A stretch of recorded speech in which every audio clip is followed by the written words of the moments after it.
Well, as President-elect Trump chooses his closest White House advisors, we thought it would be interesting to check in with a man who has become something of an expert on leadership and what makes incredible people incredible.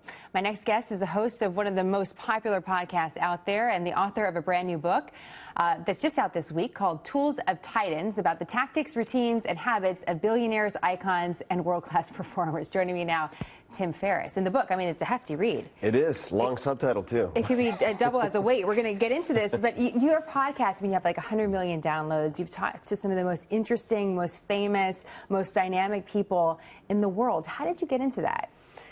It was actually never intended to be anything successful, business or otherwise. I wanted to take a break from writing, and I was very involved in Silicon Valley with investing and knew a lot of the top investors. So I decided to just have wine and try to tease out the habits and routines that I could borrow from these people. So you're saying if we all just drink a little wine, Step then one. we'll be, that's it. It's the holidays, maybe some eggnog, but I was surrounded by people I wanted to pick for answers and tips. Sometimes I feel overwhelmed. Sometimes I have a challenge or a problem. I wanted the cliff notes from these people. So that's how the podcast started. And so you had these long interviews with some really, really interesting people. And it made me wonder, do you consider yourself a titan of the social media realm, of anything, really? I wouldn't consider myself a titan. I don't even view myself as a writer. I view myself as an experimenter. So I try everything that I gather from these people, and only if it works in the reality of everyday life, that mess that is reality, then I end up writing about it. What's been the weirdest thing that you've ever done, ever tried? Oh, man. The weirdest thing would be probably different combinations of sports performance products like exogenous ketones or resveratrol for endurance. Not all those turn out very well. I also was forced by Rick Rubin, legendary music producer, to interview him. He made it a condition we had to do it in his barrel sauna, which is like 250 degrees. So that was quite the experience. That's slightly dangerous.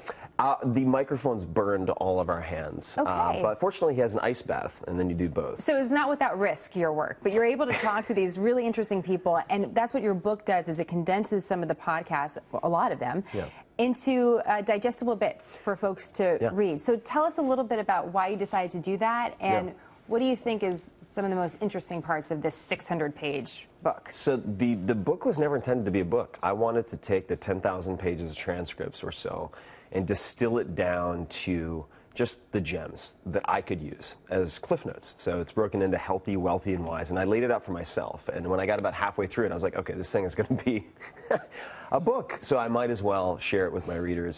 And some of the advice, for instance, range from weird gadgets, like there's something called the chili pad that you can use. It's a thin sheet you put under your normal sheet. You can set it to a precise temperature, and it's just revolutionized my sleep and many other people's sleep. That was also from Rick Rubin. That's why I brought it up. There are other bits of advice, like listening to specific guided meditations in the morning. Some of the most productive people, about 80% of the people I interviewed, have something like this. So there's one. It's totally free, 2010 Smile Meditation by a woman named Tara Brach, B-R-A-C-H, is listened to every morning by some of the top performers that I interviewed. And it goes on and on, but the beauty of it is that they're all, like you said, these bite-sized bits. So I wanted to be able to sit down no matter what the problem or goal I had with a cup of coffee. By the time I finished my cup of coffee, to have something that I could test. And I have to attest to that as well. As I was looking through the book, I just got it this morning, is that you're able to just kind of pick it up, get a little bit of wisdom, something to think about, put it back down, and then reapproach at a later time, which is nice considering that everyone is so busy. I'm just curious, after having so much to fill 600 pages, who do you really want to talk to? Who's next on your list? You know, there are a few folks. One, everybody would know, Oprah. I'm just endlessly fascinated by Oprah. And Jamie Foxx actually calls you the Oprah of the internet, by the way. He does. Yeah, Jamie's a very, very kind guy, and arguably the most complete, consummate entertainer I've ever met. So I would say Oprah. There's also a writer, a fiction writer, named Neil Gaiman, who's just an incredible polymath, is so good at so many different areas. I would love to talk to him about what the common threads are. Okay, so people are thinking, wow, he's talked to all these great people, but he obviously has and you've achieved some great success as well. And I saw that you just posted something online today about some of the tips that you're passing along about how to, for all of us, to sort of elevate our game, if you will. What do you think is one thing people should think about as they near the end of the year? We're going into a new year. We got a new president. If someone wants to reset.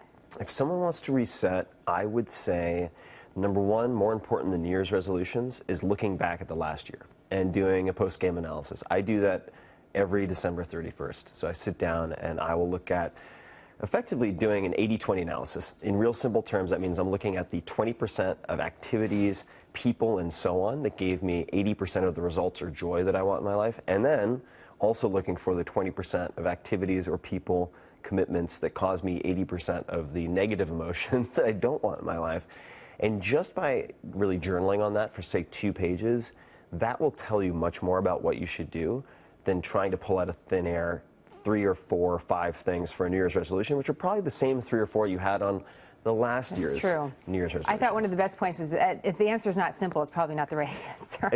Exactly, yeah. So when you're looking for answers to complex problems, the answers don't need to be complex at all. And really, I mean, that was the goal of Tools of Titans, was to collect simple, precise tidbits and answers that you can apply. And I did it for me, but it turns out that my fans and readers want the same thing. Yeah, it's very cool, very interesting. A hefty gift, by the way, just because it is that time of year. Tim, it's great to have you on the program. Thank you very much. It's great to have you.